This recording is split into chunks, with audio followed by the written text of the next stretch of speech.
I have Russ Russell, uh, James Russell, but he goes by Russ. He is running to be the next governor of the great state of Arkansas. I was reading his bio, and he mentioned how he was asking himself, "Does the world need another old white fella running for office?" And those are his words, not mine. Then we're gonna 100%. we'll go into why. Why is Russ running? What does he want to do? And who is this guy? But before we do that, we'll get Andrew and crew to warm us up. There's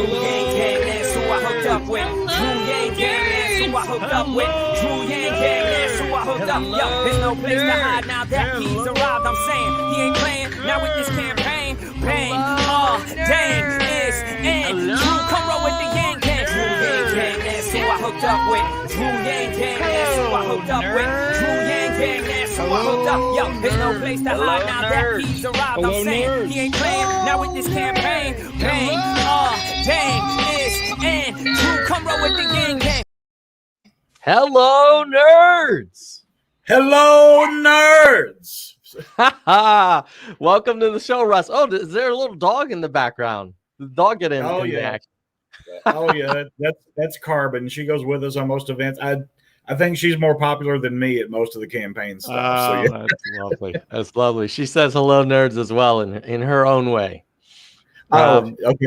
A good segue in. So she's named Carbon because she's a Chihuahua, and it is 100% for the puns that it's a small carbon footprint.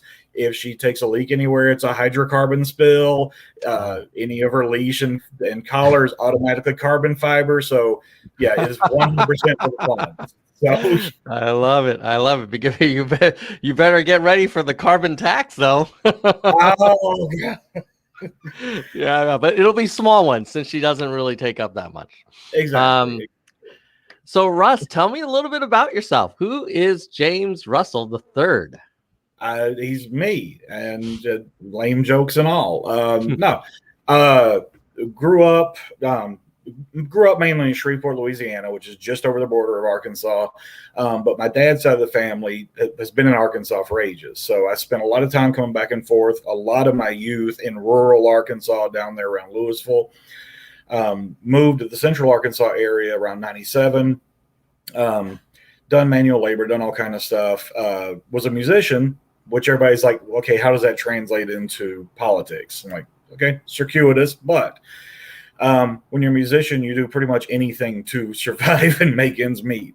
And that led me to jobs that put me in physician credentialing with the state medical board.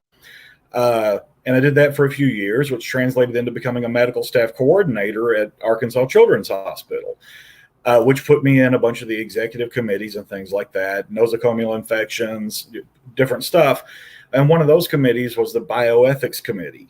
And I noticed that what was going on was that the lawyers and the legislators and all that didn't understand the scientific language that the doctors and the medical professionals were speaking. And I thought, oh, this is a niche that really needs to be filled. And filling the communication gap between disparate groups was something I had always been good at. So I went, okay, well, here's my thing. So I went back to college as a pre-med major to get the science under my belt, and then switched over to a philosophy major with the intent of there was a joint MD-JD program here in Arkansas they offer. And I'm like, this is my thing. This is what I got to get into. So got really involved in the legal and political philosophy and everything else, and of course watching what was going on, and had intent to be involved in some manner. Of course, along the way, my wife got her degree in counseling and psychology, so we ended up opening our own mental health clinic, and so I shifted to business owner just with this background in everything else. So what got me to where I am as far as running for office is for the past 7 years, after doing all that training, when I say we run a mental health office, I mean I have been I'm the office manager, billing, scheduling, everything. When somebody contacts us, I'm the one that's getting the phone call, the text, the email. So for 7 solid years, I've had nothing but every message I get is someone in trauma, in crisis. And we've worked a lot behind the scenes trying to help people where the system has failed them. You know, if they don't have insurance, we try to work with them on a sliding scale to get them the help we need. We have never sent anyone to collections. We'll help with them any way we can. But it's always been a matter of finding people where the system in our society has failed them in some way, shape, or form. So it's like, well, at some point, somebody needs to step up and go, well, if there's something broken in the system, let's analyze it and fix the problem instead of just keep throwing Band-Aids at it. You know, that's all well and good. Then what really, so I'd been considering politics for a while anyway, but what really sank it was last year. Of course, when COVID broke out, we had to shift over immediately to telehealth. We switched the whole clinic over to telehealth over a weekend, got everybody where they needed to be. And then our current governor, Asa Hutchinson, came out and said, well, if I were to issue a stay-at-home or any kind of order, 750,000 Arkansans still go to work the next day. So I'm just not going to do anything. So gave no guidance whatsoever. And it's like, well, wait a minute. Why am I, as a business owner, acting more responsibly than our elected leaders? Why are you not actually giving any guidance or help on this? That's a failure. So that was like this, okay, there's a problem. Then fast forward into the summer months, and of course, in the wake of George Floyd's killing and the Black Lives Matter movement, I had friends that were street teams down there helping with the protests that we had in Little Rock and around the state. And I was helping to coordinate behind the scenes. I was getting people in touch with each other. I was contributing personally to help fund and aid and everything else. And then I started getting pictures of where the medical aid tents have been doused in chemical weapons and things like that. And now chemical irritants, I should say. And that hit home with me because I was in the military briefly. My disc between L4, L5 blew out during basic training. So I didn't make it all the way through medical discharge, but I was specifically training to be a 54 Bravo nuclear biological chemical warfare specialist. So seeing chemical irritants used like that, I've been exposed to that during training. That's inherently, you don't do that in a theater of war, much less do you do that to your own citizens and civilians.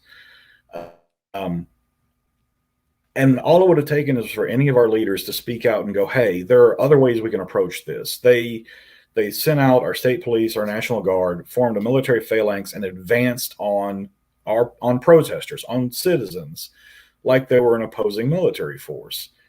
And I'm like, what are you doing? There are so many other ways. Yes, protect private property, take those same forces, line the streets, protect the property, whatever you need to do. But why are you acting like this is an opposing aggressive force? So it was bad enough to see that, but then later on hearing that we had leaders, legislators, all kind of stuff, that their complaint was that our law enforcement didn't use enough force. They wanted escalations in violence. That's it. That is reprehensible, and that is the opposite of leadership. That is blatantly unconstitutional. That's you're robbing people of their right to make their voice heard.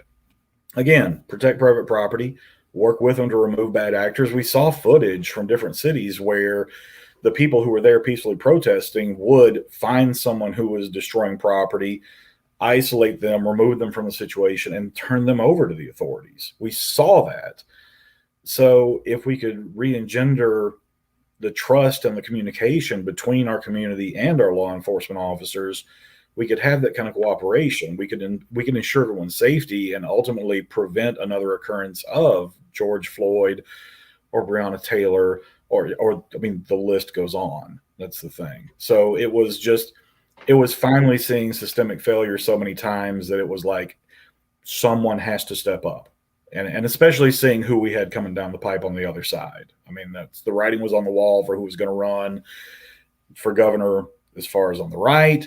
And it was like, no, someone has to be willing to step up. Someone has to be willing to tell the truth, have the difficult discussions. Because, of course, on the right, all we're hearing is rhetoric and anti-science and science denial, conspiracy theory, etc. I don't deal in that. I deal in fact. I deal in science. I'm a nerd. That's why I'm here. I'm a nerd. I believe, not even believe, I understand science. I understand how it works. But I am a political newcomer. I don't have a brand that I have to protect or anything. So I can get out there and just speak the truth and call them out on BS when they're spouting it and go, no, and hold them accountable and say, no, this is not what's going on. And I felt like that was the voice that was being lost. We need people that will actually just get out there and stand firm and stand their ground. And I hate to say stand your ground because they just passed that horrible bill. Sorry, separate issue. But someone that'll stand up and actually speak for the people and make that voice heard and stand firm against the lies and the conspiracy theories and everything else. Russ, that all sounds super reasonable and thoughtful to me as a coming to you from California. But I couldn't help but notice that despite Trump losing the presidential election in many, many states, he carried Arkansas with like 20-point kind of margin over Biden.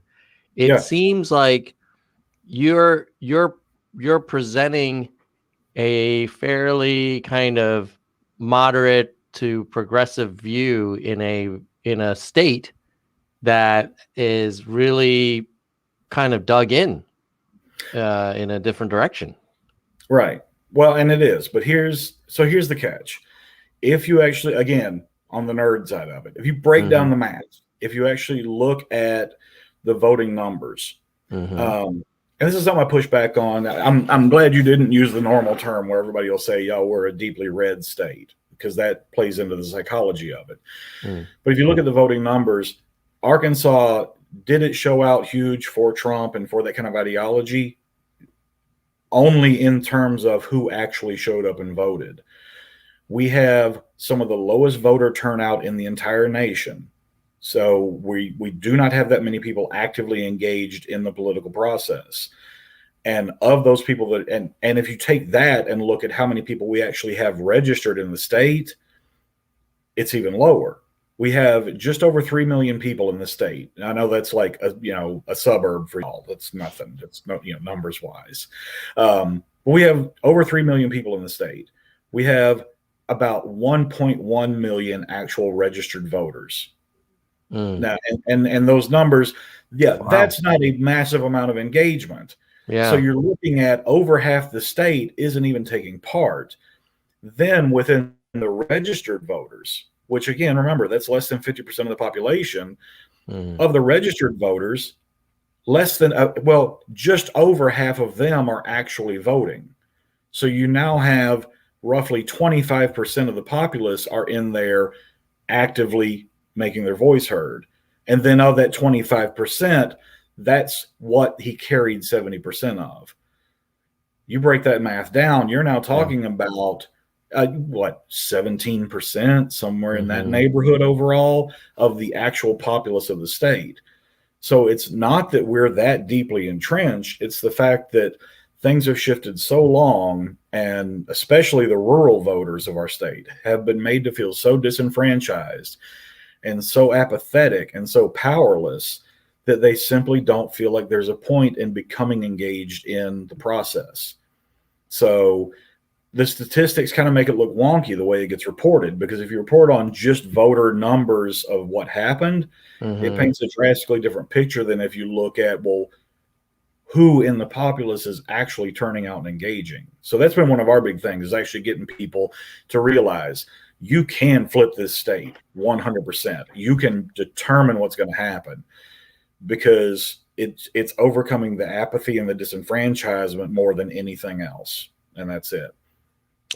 How do you feel about it? I believe there were some recent changes to voting laws in Arkansas that actually, it seemed to go in the opposite direction and make it even harder to register and vote.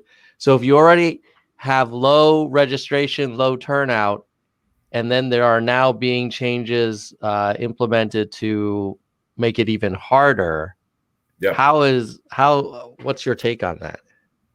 Well, one, I mean, we've got historical record. We've got it on the record where the Republican Party has said before, the more people vote, the worse they do. That's just it. And we've seen that across the nation where the voter suppression bills and the things that are making it more difficult to vote were a direct result of Georgia flipping blue. And it's a concerted effort at the state and national level for the Republican Party to try to maintain power by limiting access to voting. That's just 100%. Now, you're absolutely right in that there have been bills that were passed into law here in the state during this last legislative session. Well, and not on the voter ones in particular, but just as I will give a shout out real quick because this was thrilling. The Anti-Trans Care Act, the one that stripped the rights of gender affirming care to minors, did get shot down in federal court earlier this week. So there was an injunction filed, meaning that they can maintain care. That was one of the bills that super happy about. The total abortion ban that they shot through just got shot down in federal court the other day. So that's another piece of legislation that got shot down. That was, I feel, a win for us because it's protecting people's rights. And the voter suppression one is actually one that I was helping out with Arkansans for a United Natural State is the name of the group. Kwame Abdul-Bey is the one that heads it up. He is a phenomenal guy here in the state, very active with making sure people know their rights and helping with stuff.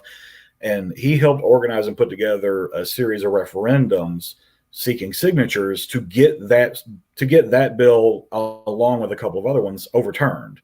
Because there were meetings that were held figuring out which of the laws that we saw and what bills we saw were better fought through litigation versus seeking referendum. What's the best way to overcome them? And so with the voting rights, it was decided to try by referendum. Now the other thing that heartens me is that we do have a wonderful young man named Joshua Ong Price, who had just announced that he's running for Secretary of State here on the next cycle. And he previously served as the Pulaski County Election Commissioner. So he's got a lot of insight into it. I met him at some of the protests and the rallies in support of voter rights.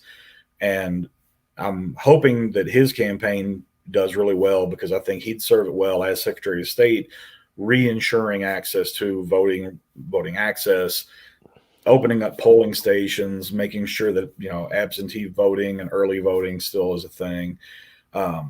So yeah, and the fight continues is basically what it is. But I know before the political campaign, before any of this, back in 2016, I was posting out there like I was giving personal rides to the polls. I didn't care who you were voting for. It was if you physically cannot get there, send me a message and I will come and drive you to the poll. And did that for a few people. They took me up in the offer. No problem. Do it anytime. Can't quite do that now as a candidate because that runs afoul of ethics and everything. But now we've got to ensure equal access to the ballot for everybody, not just in Arkansas, but everywhere. So it's I guess one of the narratives about these new kind of local election laws that make it harder to get an absentee ballot and harder to submit one is that there was some people believe there was widespread election integrity issues in the last presidential election. What are you hearing that from folks in Arkansas? Or do a lot of people believe that election was not secure? The people that you would expect to buy into that narrative continue trying to push that narrative, in spite of there being no evidence of it whatsoever, in spite of it losing 60 separate court cases on anything. Everything that we have on record from federal down to state level was that this was the most secure election in history. Did fraud occur? Yes, always. It is going to happen at some level. Are the numbers that are involved in the fraud enough to change any result that was had? No, not in any way, shape, or form. So this widespread, that's what I was going back to what I was saying earlier. That's someone has to stand up and go, no. I understand that you are not happy with the outcome, I understand that you want it looked into. It has been by the actual systems that we have put in place to oversee it. And when you have, it's mind-boggling that you have Republican administrations and organizations and secretaries of state going, no, we've reviewed this, we've counted the ballots, it is official, it was secure. Right. No, that's still not good enough. Now get us cyber ninjas and find the bamboo. We need to know what's going on. What discussion do you have to have with a person at that point? Like, what is your metric for accepting the basic truth? It's like, I understand you're disappointed, but again, coming from a mental health background now with what we've been doing and the philosophy and everything else, it's like I'm used to talking to people that have varying issues of dealing with trauma responses and grief, and then in a lot of ways that's what we are looking at with all this. This is a trauma response or a grief response or a dealing with denial in some way, shape, or form. And so we do have to have somebody that can engage with those people one-on-one or in mass and go, look, I get where you're coming from. And I am very sorry that you lost, but that is what happened. And it's okay. You'll get another shot. Things didn't go your way this time. Well, guess what? Things didn't go our way last time. And we didn't form an insurrection. We didn't destroy anything. We have to be able to engage civilly. So that's just it. You have to talk to them. But do I hear it? Some. I've actually, of all things, it just reminded me, I had one gentleman that came up to one of my events and said, well, I've heard that the biggest reason that the Democrats want to have open borders, which I've never heard any Democrats say open borders flatly. That's just not it. Just improve our immigration process, make it make sense and provide help. They want open borders so you can just get all these immigrants in and just pack the ballots. And I'm like, wait. Okay, how are you honestly telling me that you think that people who are here illegally are somehow voting in numbers significant enough to change the results? Well, but that's their plan. Really though? And so we had that discussion. And luckily by the end of it, they came around to reason. It was like, okay, yeah, the more we talk that you're right, that doesn't make a lot of, I'm like, okay, good. And we talked about ways, I've discussed ways with people, like things that we could do to prevent fraud like that. They constantly want to talk about like, well, we got to make sure we're being represented and the right people are taking part. And I'm like, okay, cool. So why don't we tie voter registration to filing taxes? It's supposed to be taxation with representation. So you file your taxes, not even paying your taxes, just filing. You meet your filing date. Okay, cool. You're registered. If you're here illegally, you're not filing taxes. You will not be registered to vote. So there are metrics we can put in place that would prevent, but we got to at least have the discussion on like, okay, if you're not happy with the way the system is now, all right, so what can we change so that we can overcome this constant backlash kind of thing? Yeah, let's talk about another hot topic that it's interesting. I think a lot of the people who are arguing for stacks of documentation to get an absentee ballot have a very different opinion on acquiring a firearm. And in that case, you should just basically, as whatever, just go to the swap meet and pick it up. And so how does one arrive at a common sense kind of gun regulation or gun safety reform that honors the traditions and the legitimate uses of firearms and desire for self-defense with some reasonable efforts to ensure that things are not abused? Right. No, I've made no bones about it from the beginning that I am pro Second Amendment. However, that does mean that I think people should actually read the Second Amendment and understand what it says. the Second Amendment never guaranteed anyone unfettered access to sell their guns on Facebook in a group or anything like that. That's what, like you're talking about, that's where the abuse comes in. And I will say, I probably, even during COVID, masked up and everything, I probably went to more gun shows during the past 18 months than even any of the Republican candidates. Like, that's just all there is to it. And I say that because one of the issues being like the gun show loophole. We own a gun that I watched us, and my wife purchased it, and I watched her purchase it with that loophole in full effect because she walked up and a gentleman was selling from her private collection. She liked it. She's like, okay, well, how much and what do we need to do? And he genuinely just was like, oh, no, you're fine. Didn't ask for ID, didn't ask for anything. No verification whatsoever and no oversight. That's a problem because I've seen many private collectors do that. So closing the gun show loophole, I'm 100% in favor of because there do need to be background checks, even on a private sale. Not because everybody thinks, oh, we're going to get on some registry or whatever. The argument of they're going to come take our guns. Okay, look, Clinton didn't come take your guns. Obama didn't come take your guns. Biden hasn't come taking your guns. It's not going to happen. That entire narrative serves the purposes of the NRA, of Winchester, Remington, Smith & Wesson. There are moneyed interests at stake that have a vested interest in keeping that narrative going for their own profit margins. And okay, we're in the age of advertising. That's fine. We're still in capitalism. That's fine. But the number of people that buy into a completely false narrative as a result is the problem. So closing the gun show loophole, and they don't even realize that by doing that, by saying, okay, that's fine, but on a private sale, you have to go through a licensed arms dealer. Well, that's going to just bog the whole system down. Well, that sounds like then the dealer is going to have to hire more people on, which is going to stimulate the economy because you just created more jobs. And if the FBI needs to hire more people on to handle the influx and background checks, again, you've just created more jobs. You're not tracking anybody. I mean, I've gone and bought guns and I've filled out the forms and they've got all my information.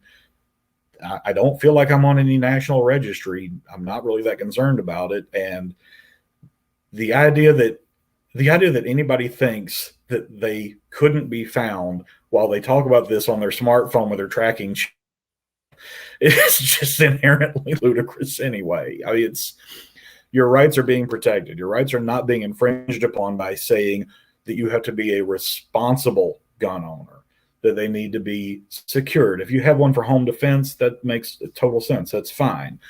But if you're going away, they need to be locked up. They need to be secured. They need to be somewhere where if someone breaks into your home while you're away, it's not being stolen. It's not making it into the hands of criminals on the street. Responsible gun ownership is where it is. So that's where a lot of progressives, they get bent out of shape because they're like, how could you call yourself progressive and you're pro-guns? I'm like, because I'm pro-responsible gun ownership. That's the thing, is we need to ensure that it's not getting into the hands of people who will do harm. A waiting period is not a big deal. I bought at one of the gun shows, I went through a dealer and got it. And it was just after the election. So there was a huge influx of people buying because, again, they were afraid they weren't going to be able to get it because here comes Biden and oh no. And I was told by the dealer, he was like, okay, my name is super common. Like, it's not anything, plus my dad and granddad, same name. So it was always been on there. So anytime I was purchasing a gun, there was always a short waiting period for me because it just takes longer for the database to go through. So swamped at this one that the gun dealer said, we're not going to get a response today, but you can come to this shop in 3 days because if we haven't gotten a response by then, you're clear because they will, if something's going to flag, they will have to flag in the time frame. Okay, not a problem. There was nothing in my life hindered and there was nothing about my rights infringed upon by me having to wait 3 days. That didn't hurt anything. There's no reason I can see where I can't think of a time where you need to have guns so readily available that you could effectively pick it up in a drive-through. You do not need to show up and drive off with a gun. There's no situation that urgent. So a waiting period, doing a background check, that is not infringing on your rights. That is not saying that you can't own a weapon. It is saying that we need to have checks in place. We need to actually have responsible gun ownership. We need to have common sense gun laws. And again, that shouldn't be that contentious a thing, but it is reaching back out to the people and explaining you've got to just calm down and understand what we're talking about, what your rights actually are, not what you think your rights are or what you think your rights ought to be. It's not complete unfettered to do whatever you want. That's anarchy. That's not constitutional republic. That's it's a whole different thing. So yeah, but it's having those discussions. That's where it's got to go.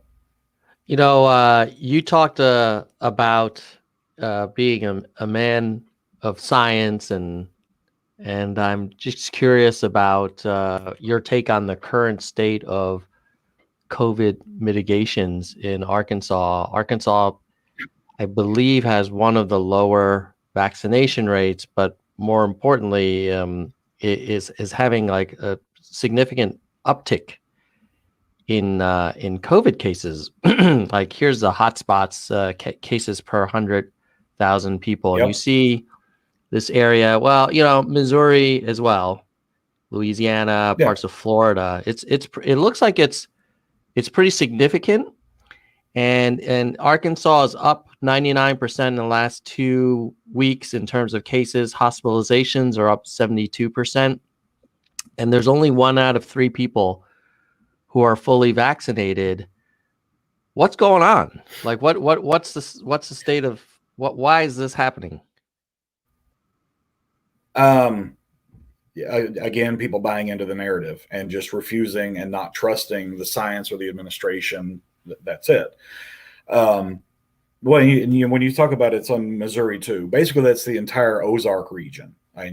Because it's not like a virus cares about where the state border is. Right. Yeah. And it is something, and it is something where you've got so much exchange going back and forth, and with the Delta variant being more transmissible and everything else, it's just going to get worse.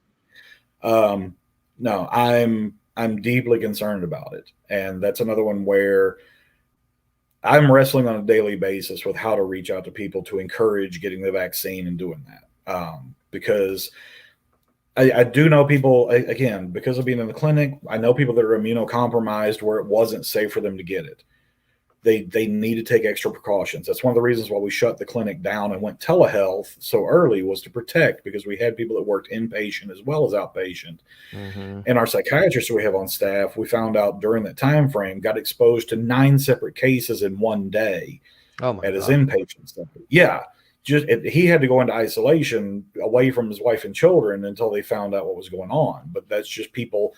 He was in a rural area, and 9 separate exposures from a single day, and luckily didn't catch it. Wasn't a problem. Thankfully. And then hearing again, Governor Hutchinson trying to encourage people by offering a free lottery ticket if you go get your vaccination. That doesn't seem to carry the coercive force that it needs. That's bribing someone to do something that's in their best interest and the best interest of us as a whole. And I hope you don't mind. It's actually something that I know that I believe it was yesterday that Sarah Huckabee Sanders made a statement that if she was elected governor, she would not issue a mandate of any kind, of vaccines, of masks, of anything. She wouldn't support it, just flatly. I know Bo of the Fifth Column did a brief video on his channel about it. I hadn't had a chance to issue a statement because we've been on the road and traveling. Something about me personally that I haven't actually shared with anyone, but this makes it really relevant to me. Nobody gets into mental health on accident. There's that old trope. I come from the product of an abusive and neglectful childhood on my mom's side. So I suffered through not having an authority figure there who was actually looking out for my best interest, that was actively detrimental to me, that I had to overcome. And when I hear someone who wants to be the leader of our state engaging in that same kind of rhetoric, that's saying, I am not going to require anything, I am not going to put any kind of, I am not going to protect the people over whom I want to be given charge and be responsible for. How can you elect someone like that as a leader? That is fundamentally harmful. And so I don't say that about my history as a matter of sympathy or anything else, but just as a matter of, on a personal measure, that resonated with me so hard, because that is, you're leaving everyone out in the cold. We've got people in Little Rock specifically, every single hospital room that we've got, every accommodation for COVID has been full for days now. There's simply nothing else. They were airlifting children and patients from Arkansas Children's Hospital. They were airlifting to Missouri and Texas, but then they had to shift over to just Texas because that's the nearest place they've got that has any more beds. That's it. And it's running rampant.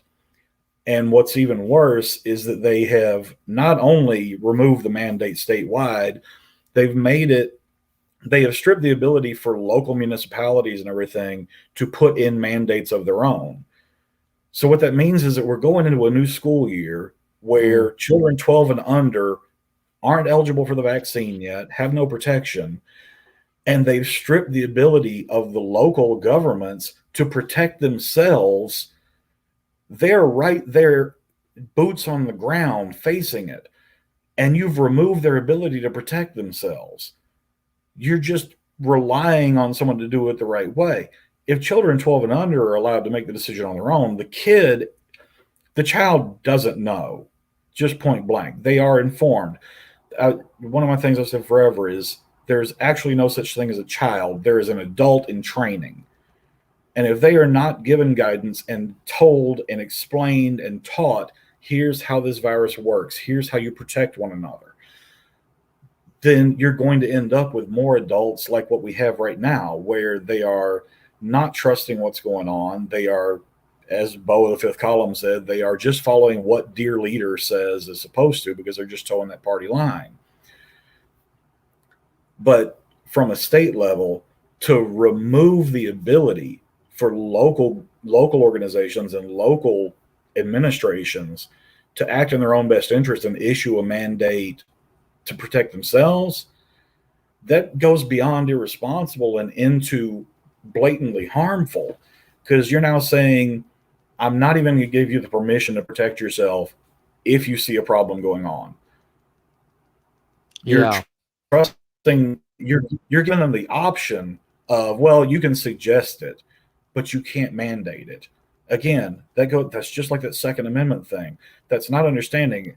Asking you to wear a mask or requiring you to wear a mask or get a vaccine, I don't recall anybody complaining about, well, because I'm not old enough, I don't recall anybody complaining about their polio vaccine, their MMR vaccine, anything like that. Unless you're immunocompromised, it's in your best interest. Now, again, I also understand not everybody's a nerd. When this hit and when they were doing the research, I was watching the research that came out of Oxford.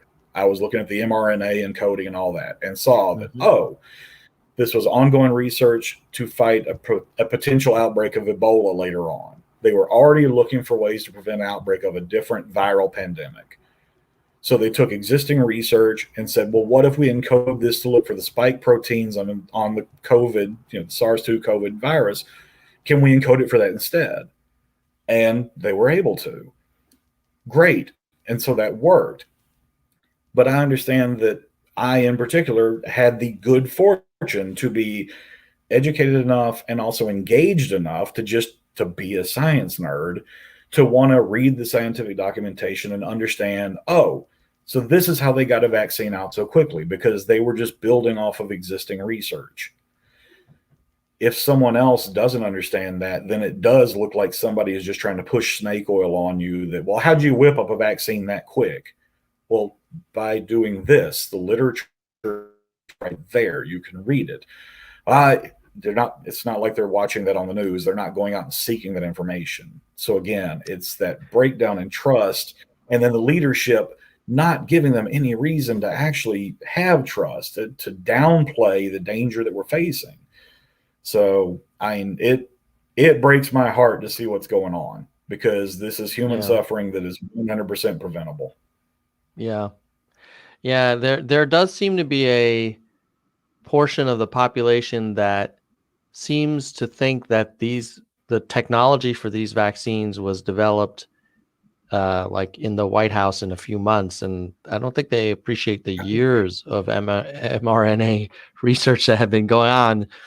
And but yeah, that's it's unfortunate. I do agree. The first few waves and all of the few 100,000, I guess 600,000 deaths so far just in America were tragic. Pre-vaccine availability. But now that people are being hospitalized and many developing long COVID or dying, most of those cases were avoidable. They were avoidable. 100%. You know? 100%. And there's plenty of countries out there that are begging for access to vaccines, and we've got them literally sitting on the shelf, and we can't even give them away. It's Right. It's very unfortunate. I would like to share with you an interesting debate among progressives and libertarians that I observed on my Twitter feed like a week ago, and I'd be curious to get your thoughts. I asked the question, and it was kind of people had very strong views in different directions on it. I said, if a person knowingly refuses to get vaccinated on the grounds that that's their choice and their freedom, but then subsequently requires extended hospitalization and ICU treatment, should their copay be the same? And who should bear the costs of this care, this avoidable care? And of course, like on the one hand, many of my friends more on the progressive side were like, well, it's just universal. Like, you can't blame people for making those choices. And then I think there were a lot of libertarians who are like, hey, that's on them. That's a choice they made. You know, I kind of feel I'm kind of in the middle. I don't feel like they should. On average, COVID hospitalization costs between $50,000 and $80,000. That's a big bill. I don't think we should just put it on anyone, on everyone that didn't get vaccinated. But I do feel like there should be some personal responsibility and some financial accountability. Maybe not 100%, but I was curious, like, how would you think about addressing that? A person that says, I refuse, it's my choice, my freedom, but then gets so subsidized care that all of the policyholders basically pay into. As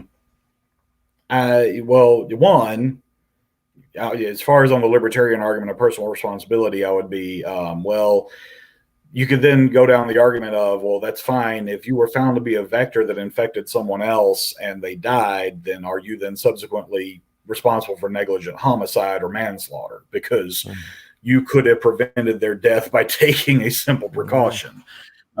So that's one that I don't know if it may have come up or not, but that's an extreme position on.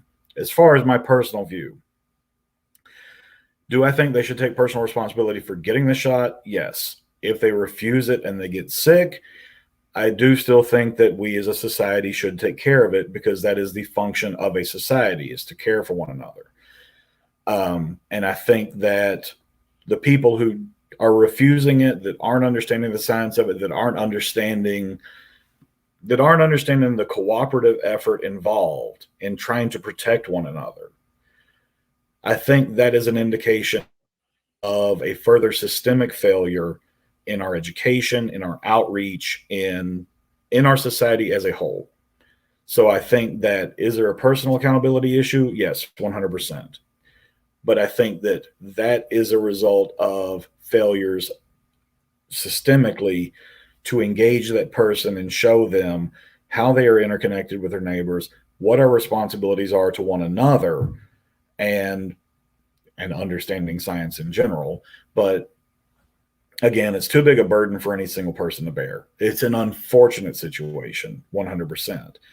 But it is, I see it more as the penalty that we as a society are going to have to pay for leaving this person behind in not making them feel a part of society, making them engaged, and forcing us to take a look at how are we failing. I know that I mean, because we are a very individualistic, culture as a whole. Mhm. And when you look at Asian, different areas, Japan, things like that, you see where it is more community minded, not communist, community. It's looking at protecting everyone and doing for the collective good. There's a balance in between there, and we've been tipped way too far one side. There's very much that post 80s Gordon Gekko greed is good kind of mentality, where we've gone into the I've got mine, screw you, you're on your own. Mm-hmm.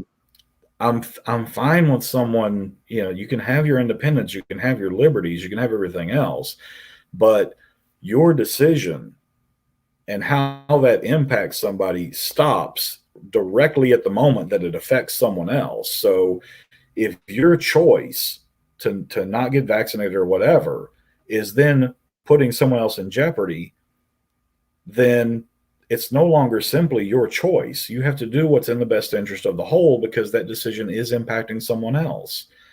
And that's the responsibility portion of our rights as Americans that people tend to forget, is we have a responsibility to one another. And that's what earns you the right to be an individual with rights, is accepting that responsibility for your freedom, is the consequences of your choices. So that's my thing. Is I Yeah, would fall more on the progressive end. it is interesting in that I was watching an interview with a citizen in Arkansas, and the person had said, "Hey, this is a place where we look out for each other. We'll give the shirt off our back to help our neighbor out. And that's part of the culture here." And it seemed so interesting, because the act of, let's say, wearing a mask if you're indoors, especially if you're unvaccinated, like that is a very neighborly thing to do. It's the same reason why you don't blast your speakers at 2 a.m. if you know your neighbor's sleeping, or you're not gonna burn a bunch of stuff and have it blow into their house. It's just like a common courtesy. But somehow, like, public health has become a my team versus your team thing. It has. It very much has. And it's become a political statement. And I'm glad you said the my team versus your team, because that is one of the problems that I've seen, is that so many people have started treating politics like it's a team sport. Like there is some winner and loser, instead of it's all of us. Politics isn't supposed to be about, win and lose. It's who's got the best ideas. What methodologies are we going to use to benefit everyone? And we can disagree on that, but disagreeing on the basic principle of, is science real, and can a virus be transmitted? That's different. And the Southern hospitality thing, like you're talking about, where people get the shirt off their back. Yeah. To a T, 100% will. I absolutely agree with that, because there are so many people that on an interpersonal level, that's where it's different. If they know the individual, if they're acutely aware of it, if they're involved in their community, if it's their neighbor, that kind of thing, they will bend over backwards. I have seen people give until they are in financial distress, and then you watch it go down the chain until it gets resolved. But they will go out of their way to help. But it does carry, and I'm not sure where it comes from, and I'm absolutely not making a sweeping generalization on it, but you do frequently see an air of performativity about it, to where I'll do it so long as I'm being seen doing it. And that's the thing. It's because it's maintaining. I have to reinforce that culture. So I'm going to share because that's the expectation, and that's good. But you do occasionally get this distance from that. You lose where that generosity and that participatory mindset comes in, and it's been interpreted as an obligation to. And suddenly, when you're obligated to it, and you're resenting the authority figures, if the authority figures are telling you this is now your obligation, then you won't do it because you're acting out the way a teen would. Because, like the rebel flag thing. I mean, as much as I hate to go to it, a lot of people, when they start screaming about heritage, not hate, and that kind of stuff, okay, they're flat dead wrong because they don't understand what's actually going on with the flag. But what they're doing, they don't have necessarily the eloquence. They haven't put the thought into it. What they're trying to say is, no, I value my independence. You can't tell me what to do. I have freedoms. Okay, you're saying that in the worst possible way, because you're not understanding how that's impacting someone else, because you're flying a symbol of racism and hatred. That's the same thing with a mask. Is I'm not wearing it because nobody can tell me what to do. Again, I get where you're coming from on the freedom, but you're going about your message in the absolute worst possible way. You're not understanding how your actions, how your words are impacting someone else. And so they get more wrapped up in, again, it's all about me and my messaging instead of, yeah, but what consequences is that having? And to be perfectly honest, again, with being a primarily rural state, it becomes even harder because that performativity aspect, and because of the tight-knit nature of the communities. If you are perceived as an outsider, if you are perceived as not conforming to the social norms in some of the small town culture, you tend to be ostracized. It makes it more difficult for you to actually engage with the public there.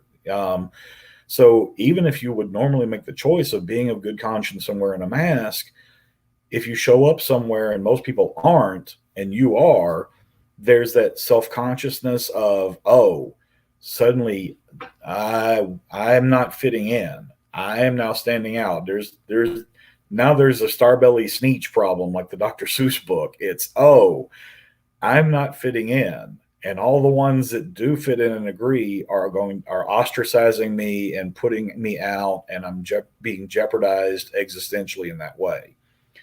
So there becomes this subconscious peer pressure to simply fit in with what the norm is for what you're surrounded by.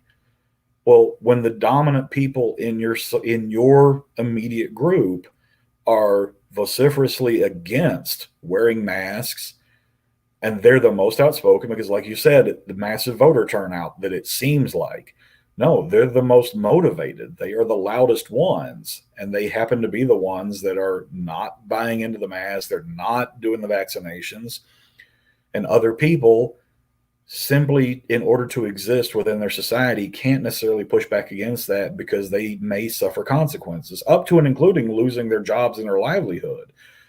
If you're in a small town, there's not that many job opportunities. There's a good chance you're working for someone who may not believe in masks and vaccinations. Well, we're a right to work state. If you go in and you actively are shown to be, at odds with what your boss believes, you can be fired at will. They don't have to give you a reason. You can be terminated. You've now lost your income. You've lost your health care. You've lost your livelihood. So you have an actual threat of, I have to fit in order to survive. And again, from a mental health and a philosophical perspective, I think that's an underlying factor that plays in, that's being overlooked in a lot of the discussions that people are having. Absolutely. Russ, we have a few more minutes, and I've got a couple of questions in the chat, so I want to share a few of them, get your thoughts. I guess this relates to our earlier question around, hey, what if someone chooses not to get vaccinated? You could take this further, and we all know that in the U.S. and in many countries we have issues around diabetes, obesity, heart problems, and those are very costly and affect people's quality of life, but also generate a lot of cost for the healthcare system. What do you think about personal responsibility for healthier living? Right. I think it's multifaceted. One, I mean, I would encourage everyone to. I think that goes back to the need for people to be educated on how to maintain their own health and understanding the relationship and being actively engaged with their physician in making sure. One of the other ones is, with Arkansas in particular, you have a really, really wide wealth inequity. And you run into, you may be familiar with the term food deserts. You run into a lot of areas where the staying in shape is, well, they may not have access to decent groceries. A fast food chain may be the only source. There are multiple factors that, do they have personal responsibility? Yes. But how is their society structured that will allow them to actually take personal responsibility?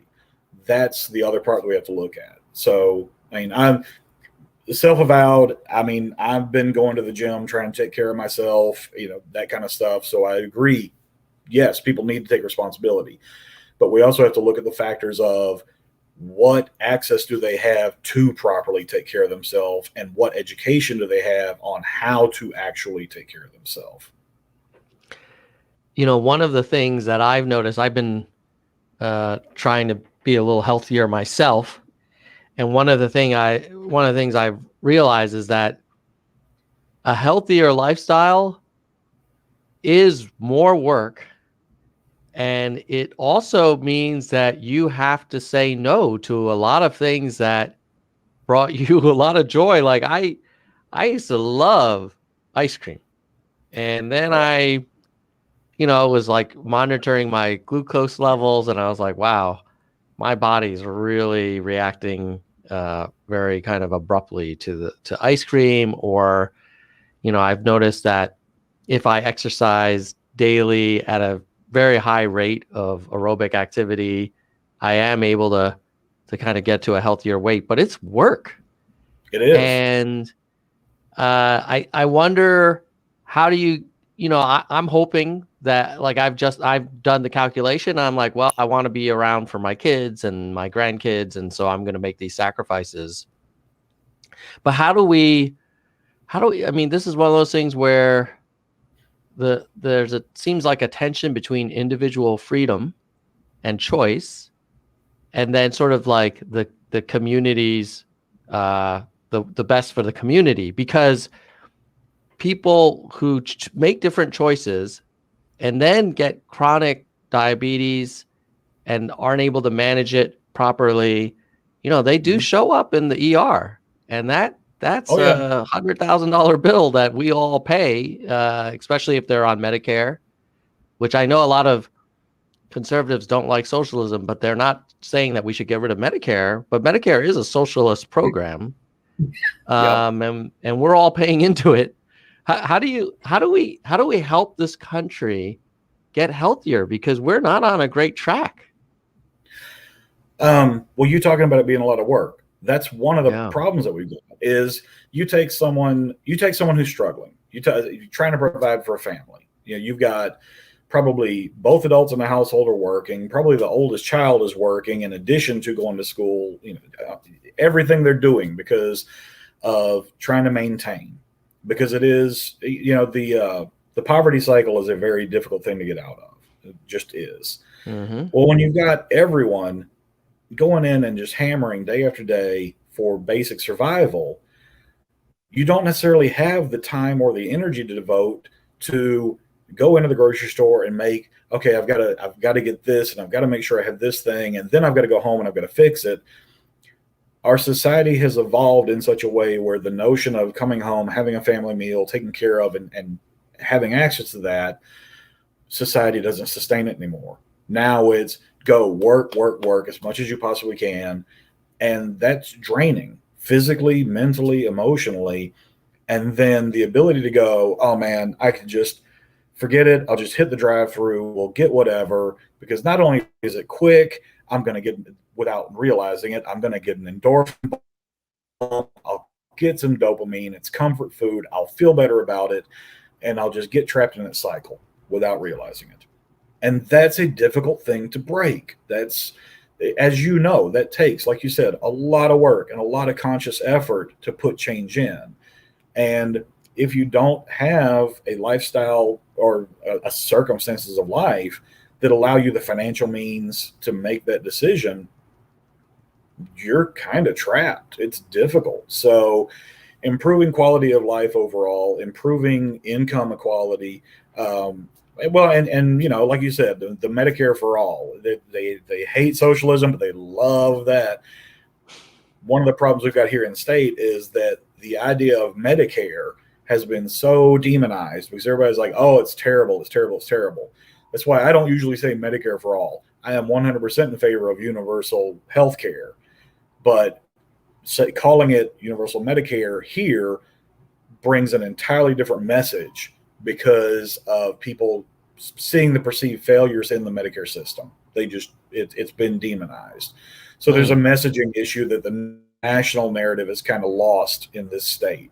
Because we tend to get swept under the rug. We're flyover country, and the messaging on a national level doesn't always ring here the way they realize. So there is a change there. And that's one of the things that I have to work with within the campaign, is making sure people understand.